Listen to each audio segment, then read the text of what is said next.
வணக்கம். இன்றைக்கி மஷ்ரூம் பிரியாணி செய்ய போகிறேன். அதுக்கு ஒரு சட்டியில் ஒரு 1.5 மேசக்கரண்டி நெய் சேர்க்க போகிறேன். இந்த காளானை நான் கழுவி எடுத்துட்டு இந்த சைஸில் வெட்டி எடுத்துட்டு உப்பு போட்டு பிரட்டி இப்போ நெய்யில் கொஞ்சம் வதக்கி எடுக்க போகிறேன்.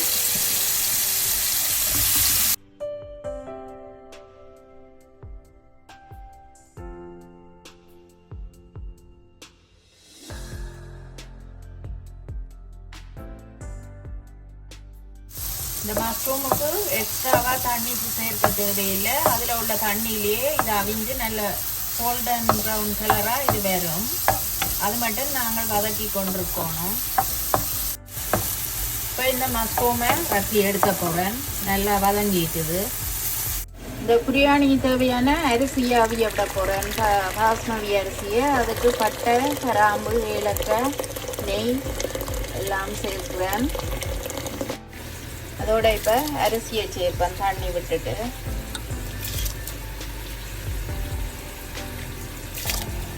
அரிசி கிழவான உப்பை சேர்ப்பேன். இப்போ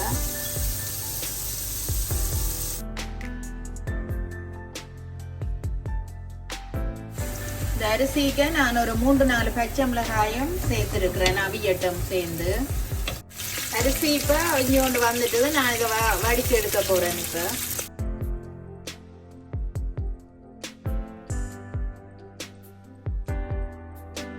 இந்த மஷ்ரூம் வதக்கின அதே சட்டிக்கு நான் கொஞ்சம் எண்ணெய் சேர்க்க போகிறேன்.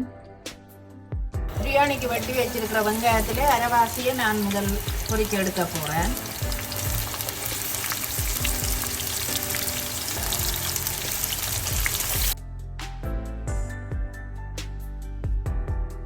இந்த வெங்காயம் பொரிகிறதுக்கு கொஞ்சம் உப்பு சேர்ப்பேன்.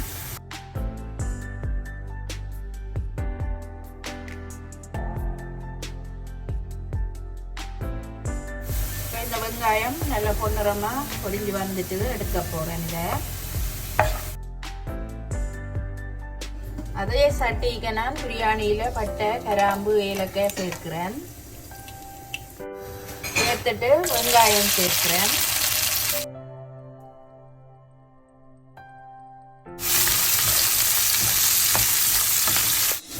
வெங்காயம் பொரிஞ்சு கொண்டு வர நான் பச்சை மிளகாய் சேர்க்க போகிறேன்.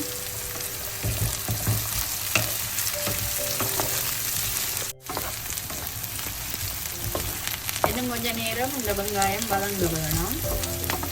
இந்த வெங்காயம் நல்லா இப்போ பொரிஞ்சு கொண்டு வந்துட்டுது. இந்த நேரத்தில் நான் உள்ளி இஞ்சி இடித்து வச்சிருக்கிறேன். அதை இப்போ சேர்க்க போகிறேன்.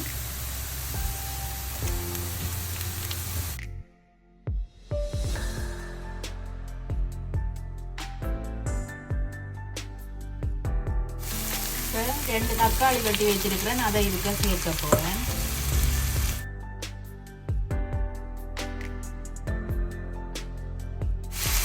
இப்போ நான் புதினா சேர்க்கிறேன்.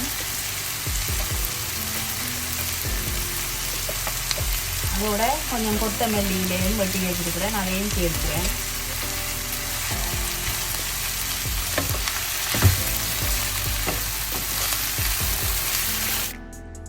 இப்போ இதுக்களவான உப்பை சேர்க்க போகிறேன். அதோட 4 டீஸ்பூன் தனி மிளகாய்த்தூள், 1 டீஸ்பூன் மஞ்சள் தூள் எல்லாத்தையும் சேர்த்து நல்லா கலந்து விட போகிறேன். இப்போ பிரியாணி பவுடர் ஒரு 2 டீஸ்பூன் சேர்க்கிறேன்.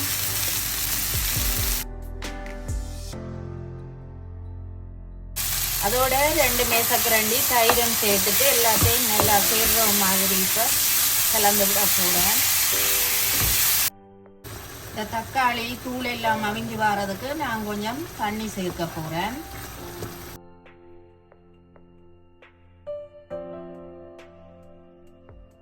அதோட இதுக்குள்ள பாதி தேசி புளி சேர்க்க போகிறேன்.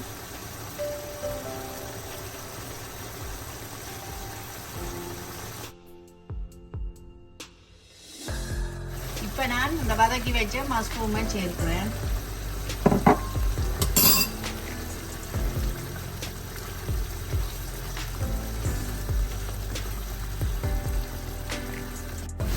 இப்போ இதுக்கு உப்பு, உரைப்பு, புளிப்பு எல்லாம் நல்ல அளவாக காணும். நான் இதை வதக்கி எடுக்க போகிறேன்.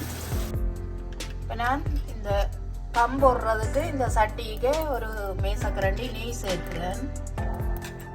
முதல்ல இந்த மசாலா கலவையை சேர்த்துட்டு அதுக்கு மேலே சோறு போடுறேன். சோறு போட்டுட்டு பொரிச்சு வச்ச வெங்காயத்தை தூவி விட போகிறேன். கொஞ்சம் மல்லியில அதுக்கு மேலே சேர்ந்து மசாலா சேர்க்கிறேன்.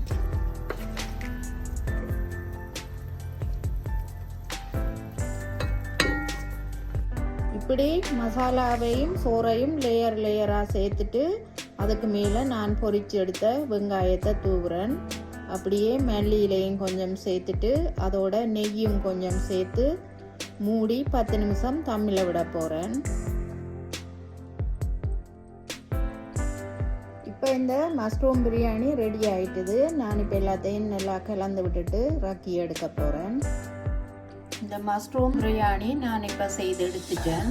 உண்மையிலேயே சிக்கன் பிரியாணியில் விட நல்ல ஒரு டேஸ்டாக இருக்குது. இந்த நெய் மற்றது புதினா கொத்தமல்லி அதோட வாசம் எல்லாம் அந்த மாதிரி இருக்குது. நீங்களும் விரும்பினா செய்து பார்க்கலாம். உங்களுக்கு இந்த ரெசிபி பிடிச்சிருந்தா எங்களோட சேனலுக்கு ஆதரவு தாங்கோ. நன்றி.